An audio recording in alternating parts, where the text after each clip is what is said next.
যদি আল্লাহ পাক আমাকে কবুল করেন, এই কনস্টিটিউশনের মধ্যে কোনো মিথ্যা মামলা আশা করি হবে না, হতে দেব না ইনশাআল্লাহ। কারোর বাড়িঘর ছেড়ে পালিয়ে থাকতে হবে না ইনশাআল্লাহ।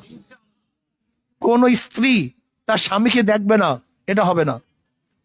কোন মায়ের বুক খালি হবে, আশা করি ইনশাআল্লাহ এটা হবে না। আমি চাই না একটা মিথ্যা মামলা থাকুক, আমি চাই না জুলুম হোক, আমি চাই না মানুষগুলি কাঁদুক, আমি চাই না কোনো মায়ের বুক খালি হোক, আমি চাই না কোনো স্ত্রী বিধবা হোক, আমি চাই না কোনো সন্তান এতিম হোক। আমরা মিলেমিশে থাকতে চাই। আমি বিশ্বাস করি ইনশাআল্লাহ যদি আল্লাহ পাক আমাকে কবুল করেন, অবশ্যই ইনশাআল্লাহ আমি জুলুম মুক্ত একটা দেশ গড়ার, অঞ্চল গড়ার চেষ্টা করব। আল্লাহর জমিনে আল্লাহর হুকুমত কায়েম করার চেষ্টা করব, গরিবদের পাশে থাকার চেষ্টা করব, সমস্ত মানুষের অধিকারকে ফিরিয়ে দেওয়ার চেষ্টা করব। আল্লাহ আমাকে আমাদের সবাইকে কবুল করে নেন। নয় সমাপ্ত কর্মমোদের অবকাশ কোথায় বিশ্রামের, আজকের থেকে ইনশাআল্লাহ দাঁড়ে দাঁড়ে নামতে হবে, ঘরে ঘরে যেতে হবে, মানুষকে বুঝাতে হবে। কি বুঝাবেন? শুধু একটা কথা বুঝান যে ভাই সরোয়ার ভাইকে তো আমরা বারবার দেখেছি, কি দেখি নাই? চারবার দেখেছি, এমপি, হুইপ এবং মেয়র। তিনি কি করেছেন, কি করেন না সব আমরা জানি। যদি দ্বিতীয়বার আবার নির্বাচিত করেন, জনগণ করবে, কিন্তু কি করবে নির্বাচিত হলে সবাই আমরা জানি। কিন্তু আমাকে একবারও দেখেননি, আমি কি করতে পারবো আপনারা এখনো আমার বাস্তব রূপ দেখেন নাই। শুধু একটা বার পরীক্ষা করুন, একটা বার। যদি আমি ফেল করি, 4 বার আপনার কাছে আসবো না, দ্বিতীয়বার কোনো দিন আর আপনাদের কাছে ভোট নেওয়ার জন্য আসবো না, দ্বিতীয়বার আসবো না। শুধু একটা বার পরীক্ষা করুন। কি রাজি আছেন ইনশাআল্লাহ? একটা বার ইনশাআল্লাহ অবশ্যই চেষ্টা করবো। আল্লাহ আমাদের সবাইকে কবুল করে নেন, আল্লাহুম্মা আমিন। রব্বানা।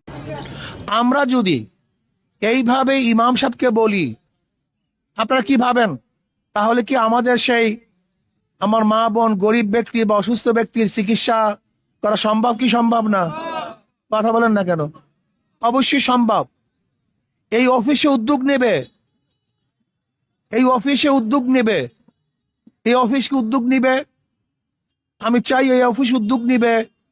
আমার 10 জন ভাই নেশাগ্রস্ত, নেশায় আক্রান্ত, তার বাপ মাকে বুঝিয়ে রিহাবে তাদেরকে ভর্তির ব্যবস্থা করবে এই অফিস।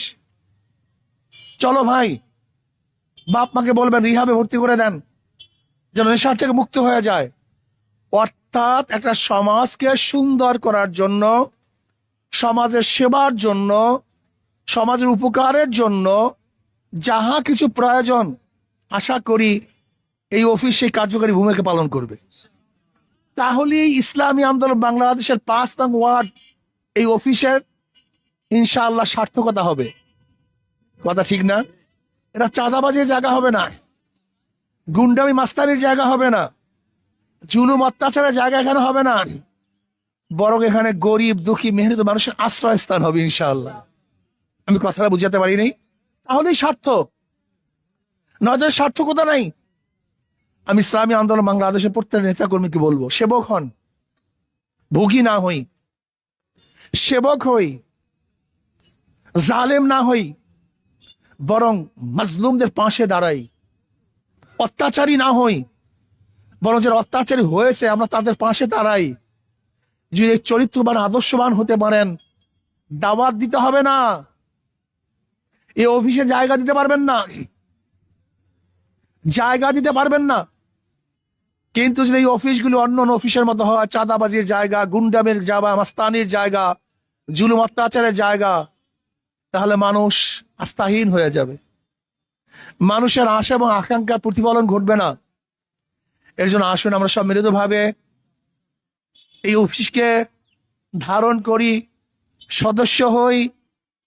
আজকে যদি আমরা বেশি বেশি সদস্য হতে পারি, সবাই সদস্য হতে পারি, তো এইমাত্র আমি যে কথাগুলি বললাম সেই কথাগুলি বাস্তবায়ন করা কি হবে? সহজ হবে। কি ভাই, কথা ঠিক না? এই কাজগুলি একা করা সম্ভব না, একার দ্বারা হবে না। আমরা সম্মিলিত ভাবে যদি এই কাজগুলি করি, তাহলে এই কাজগুলি আঞ্জাম দেয়া সম্ভব। কি সম্ভব কি সম্ভব না ভাই? কি রাজি আছেন ইনশাআল্লাহ? আমার কর্মী বাবারা, সমর্থক বাবারা, আগামী 5 তারিখে, আগামী 12 তারিখে যুদ্ধ হবে।